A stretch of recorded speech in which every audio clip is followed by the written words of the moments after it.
शिक्षक साथियों, स्वागत है आपका टीचर्स पोर्टल 3.0 में। आज हम इस वीडियो में जानेंगे कि कक्षा 1 में यूडाइस पोर्टल पर हम किस प्रकार से छात्रों को ऐड कर सकते हैं। तो यूडाइस पोर्टल में जो ऐड का ऑप्शन है अब वो ओपन हो चुका है। तो संपूर्ण जानकारी आपको वीडियो में दी जाएगी कि किस प्रकार से हमें ऐड करना है, क्या क्या महत्वपूर्ण है। तो वीडियो को अंत तक ज़रूर देखें। यदि आपने अब तक लाइक नहीं किया है, सब्सक्राइब नहीं किया है तो जल्दी से कर लीजिए। चलिए जानते हैं। तो सबसे पहले आपको किसी भी ब्राउज़र में इस प्रकार से सर्च करना है यूडाइस प्लस। यहाँ पर आपको दिखाई देगा स्टूडेंट मॉड्यूल, तो उस पर आपको क्लिक करना है। स्टूडेंट मॉड्यूल पर जिस प्रकार से आप क्लिक करेंगे तो इस प्रकार से आपको ऑप्शन मिल जाएगा। लॉगिन के लिए आपको थोड़ा सा नीचे आना है, तो इस प्रकार से आपको स्टेट सेलेक्ट करना होगा। यहाँ पर हम मध्य प्रदेश से हैं तो वहाँ पर हम मध्य प्रदेश को सिलेक्ट करेंगे। यहाँ पर स्टेट से सर्च करने के बाद मध्य प्रदेश पर हमने सेलेक्ट किया और गो पर हमने क्लिक कर दिया। जैसे ही हमने गो पर क्लिक किया, इस प्रकार से लॉगिन पेज हमारे सामने उपलब्ध हो जाएगा। तो यहाँ पर हमें अपना स्कूल का डाइस कोड और जो हमने पासवर्ड बनाया है वो पासवर्ड यहाँ पर एंटर करना है और लॉगिन कर देना है। जैसे ही आप लॉगिन करेंगे इस प्रकार से इंटरफेस आपके सामने आएगा। तो 2025-26 का हमें डाटा फिल करना है, तो उस पर हम क्लिक करेंगे तो स्कूल की सामान्य सी जानकारी आपको इस प्रकार से प्रदर्शित होगी। इसको आप क्लोज कर दें। थोड़ा सा नीचे स्क्रॉल करने के बाद आपको कक्षावार जानकारी प्रदर्शित होगी।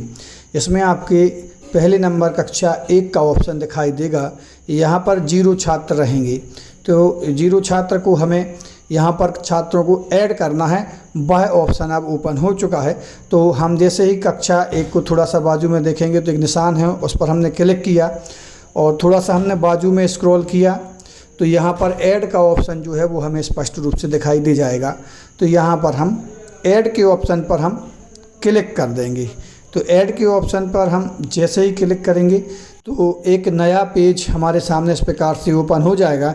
इसी पेज में हमें कक्षा 1 के छात्रों की जानकारी पूरी तरह से ध्यानपूर्वक भरना है, कोई भी गलती नहीं करना है। तो ऊपर आपको दिखाई दे रहा है चेक आधार नंबर एबिलिटी, तो इस पर हमें जो ब्रैकेट्स दिखाई दे रहा है उस पर हम क्लिक करेंगे और आधार नंबर जिस छात्र को हमें ऐड करना है उसका आधार नंबर डाल के यहाँ पर हम चेक करेंगे कि यह आधार नंबर पहले से तो किसी अन्य शाला में दर्ज नहीं है। तो इसके लिए हमने उस ब्रैकेट्स वाले ऑप्शन पर हमने क्लिक किया तो ब्लू टिक लग जाएगी और ऑप्शन ओपन हो जाएगा। तो यहाँ पर हमें आधार कार्ड नंबर भरना है जिस छात्र की हमें यहाँ पर जानकारी दर्ज करनी है। आधार कार्ड नंबर भरने के बाद जो गो पर आपको क्लिक करना है। जैसे ही आप गो पर क्लिक करेंगे तो इस प्रकार से एक मैसेज आपको यहाँ पर प्राप्त होगा, the Aadhaar card number is not mapped to any student. तो यह आधार नंबर मैप्ड नहीं है, यानी कि आप मैप कर सकते हैं अब इस स्टूडेंट के लिए। तो अब यहाँ पर अब हम जानकारी भरेंगे।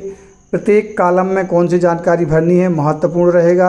जानकारी भरेंगे तो आपको ग्रीन टिक लग जाएगी इस प्रकार से। अगर गलत जानकारी होगी तो ग्रीन टिक नहीं भरेगी। तो सबसे पहले आपको स्टूडेंट का नाम भरना है एज पर आधार या जन्म प्रमाण पत्र के जो नाम होगा वही नाम हम यहाँ पर फिल करेंगे, बिल्कुल स्पेलिंग सहित, कोई भी मिस्टेक यहाँ पर नहीं चलेगी। इसके बाद यहाँ पर हमने यहाँ पर जेंडर उसका सेलेक्ट करना है, दूसरे नंबर पर मेल फीमेल या ट्रांसजेंडर। उसके बाद हम यहाँ पर आएंगे तो डेट ऑफ बर्थ यहाँ पर हमें भरनी है। उसके आधार के आधार पर या फिर जन्म प्रमाण पत्र के आधार पर हम उसकी डेट ऑफ बर्थ भरेंगे। तो डेट ऑफ बर्थ के लिए हमारे लिए ये दस्तावेज होना आवश्यक है। जैसे ही हमने इसके कैलेंडर वाले ऑप्शन पर क्लिक किया, कैलेंडर खुल गया। उसका जन्म 2019 का है, हमने 2019 सेलेक्ट किया। जनवरी माह का है, जनवरी माह सेलेक्ट की और ओके कर दिया। यहाँ पर उसकी जानकारी डेट ऑफ बर्थ फिल हो चुकी है। देखिए ग्रीन टिक लगता जा रहा है। ऊपर अभी ग्रीन टिक नहीं लगा है, हमने कुछ ना कुछ गलती की है, वो आपको हम बताएंगे क्या गलती है। उसके बाद यहाँ पर हमें स्टेट कोड में कुछ नहीं भरना है। उसके बाद माता पिता का नाम हम फिल कर लेंगे। माता पिता का नाम भरने के बाद जो आधार कार्ड में या जन्म प्रमाण पत्र में नाम है वही भरेंगे यहाँ पर हम। उसके बाद गार्जियस नेम कंपलसरी नहीं है, आप चाहें तो भर सकते हैं, अन्यथा नहीं भी भर सकते हैं। इसके बाद आधार कार्ड नंबर यहाँ पर आपको डालना है। आधार कार्ड नंबर फिल कर दिया है। देखिए ग्रीन टिक लगता जा रहा है, जो सही जानकारी है उस पर ग्रीन टिक लग जाएगा। इसके बाद हमें name of student as per Aadhaar card में जो नाम लिखा है विथ स्पेलिंग सहित हमें यहाँ पर सही जानकारी भरनी है, तो उसका नाम यहाँ पर हम भरेंगे। और अगर हम कोई भी जानकारी गलत भरते हैं तो रेड अलर्ट हमारे लिए बताएगा, अन्यथा ग्रीन टिक हो जाएगा। हमने यहाँ पर एज पर आधार उसके नाम को भरा। इसके बाद हमें एडमिशन डेट, जिस डेट को हमने एडमिशन ऐसे बच्चे का किया था उस डेट को यहाँ पर हमें फिल करना है, किस डेट को हमने एडमिशन किया था। तो कैलेंडर वाले ऑप्शन पर क्लिक किया हमने, तो यहाँ पर डेट का ऑप्शन आ जाएगा, तो यहाँ पर हम उसकी डेट चुन लेंगे। यहाँ पर हमने डेट चुन ली। उसके बाद थोड़ा सा और नीचे हम पहुँचे तो नीचे यहाँ पर आपके लिए मोबाइल नंबर का ऑप्शन दिखाई देगा। तो यहाँ पर आपको मोबाइल नंबर सही मोबाइल नंबर आपको यहाँ पर दर्ज करना है। मोबाइल नंबर हम भर चुके हैं, और आपको यदि अल्टरनेट मोबाइल नंबर में भरना है मोबाइल नंबर तो भर देना था, खाली भी छोड़ सकते हैं। यहाँ पर CWSN की जानकारी दें। CWSN है तो यस, नहीं है तो नो वाली ऑप्शन पर हमें क्लिक कर देना है। और इसके बाद आपको नीचे आपको सेव का ऑप्शन दिखाई दे रहा है। तो यदि हमने कोई गलती की होगी तो सेव नहीं होगा। यहाँ पर हमने ऊपर जानबूझकर गलती की थी, तो देखिए आप यहाँ पर सेव नहीं हुआ है। ऊपर हमें यहाँ पर जो हमने उसके नाम और जो उसकी सरनेम है उसमें हमने डबल स्पेस दे दिया था, तो अब उसको हम सुधार कर उसको सही करेंगे तो यहाँ पर ग्रीन टिक लग जाएगी। तो देखिए इसको हमने सुधार दिया। इसके बाद हम नीचे पहुँचेंगे तो नीचे हमारे लिए सेव का ऑप्शन दिखाई दे रहा है। इस सेव के ऑप्शन पर हमने जैसे ही क्लिक किया तो इस प्रकार से हमारे लिए मैसेज प्राप्त हो जाएगा कि जो हमने छात्र की जानकारी भरी है उसके माता पिता के आधार पर उनसे अनुमति लेकर उनके आधार नंबर उनसे प्राप्त करने के बाद जानकारी भरी है। तो यहाँ पर अब हम आई एग्री वाले ऑप्शन पर क्लिक कर देंगे। जैसे ही हम आई एग्री वाले ऑप्शन पर क्लिक करेंगे इस प्रकार से हमारे लिए 5 ऑप्शन आ जाएंगे। इन 5 ऑप्शन को आपको टिक करना है। कक्षा 1 में छात्र है, बिल्कुल है, हमने कक्षा 1 के छात्र का ही यहाँ पर जानकारी दी है, उस पर हम क्लिक कर देंगे।